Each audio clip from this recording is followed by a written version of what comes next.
L'invitation a été faite au cours d'une audience en marge d'une audience à son cabinet à la Tour D de la cité administrative au Plateau.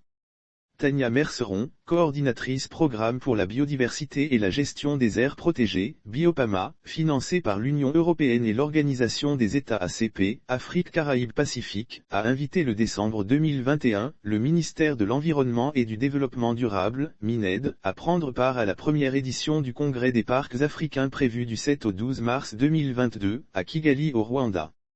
C'était au cours d'une audience accordée à la délégation qu'elle a conduite en marge de l'Assemblée générale constitutive du Réseau africain des coachs pour l'efficacité de gestion des aires protégées, RACEGAP, doublée d'une session de formation des 10 coachs qui se tient, du 6 au 10 décembre, à Abidjan Cocody-André. Elle était entourée d'Adjia Aïssatou Sissidi, représentant l'Observatoire pour la biodiversité et les aires protégées d'Afrique de l'Ouest, OBAPAO, et du colonel Issa Diarra-Souba, chef de la cellule de contrôle et de planification de l'Office ivoirien des parcs et réserves, l'OAPR, et secrétaire exécutif du RACEGAP. Différentes possibilités de renforcer la contribution de la Côte d'Ivoire aux activités du RACEGAP ont été explorées.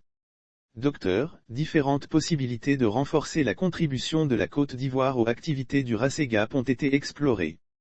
Docteur, Tania Merceron a souligné l'importance de ce rendez-vous en ce qu'il représente la plus grande plateforme de retrouvailles et d'échanges dont les Africains disposeront pour discuter des grands enjeux environnementaux et climatiques, à l'instar des autres ensembles régionaux.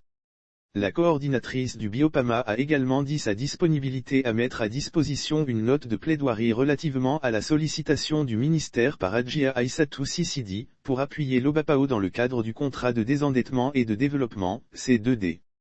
Adjia Aïssatou Sissidi a également sollicité un renforcement du mécanisme de remontée des informations et des données entre l'OAPR et l'OBAPAO.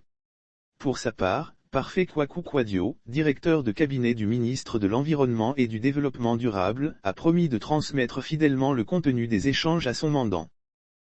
Dans le sens d'un engagement à fournir un appui du département ministériel aux différentes initiatives susmentionnées.